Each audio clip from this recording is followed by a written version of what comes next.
महाभारत अध्याय 37 भीम आणि हनुमान. कच्चा बळ प्रत्येक लढाई जिंकू शकतो का? की खरी शक्ती नम्रतेत असते? अर्जुनाच्या अनुपस्थितीत पांडव दुःखी होते, तर द्रौपदी आनंदाची इच्छा करत होती.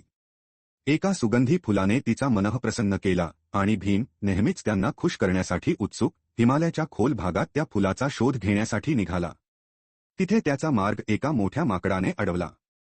भीम रडारड करत मार्ग मागितला, पण माकड जास्त ताकद नसल्याने भीमला त्याचा शेपूट उचलायला सांगितली. भीम आत्मविश्वासाने प्रयत्न केला, पण अयशस्वी ठरला. हेरवा होऊन भीम नम्र होऊन वाकला. माकडाने स्वतःचं रूप दाखवलं. तो हनुमान होता, भीमचा दैवी भाऊ. प्रेमाने हनुमानने त्याला मिठी मारली, त्याचा आत्मा आणि शरीर दोन्ही बळकट केले. तो भीमाला आशीर्वाद देऊन म्हणाला की लढाईत त्याच्यासोबत रडारड करेल आणि अर्जुनाच्या ध्वजावर उडेल. ही कथा शिकवते की फक्त ताकद नव्हे, तर शहाणपण, प्रेम आणि नम्रता खरी महानता आहे. अधिक अमूल्य महाभारत कथा ऐकण्यासाठी मुकुंदा वाइब्सला फॉलो करा.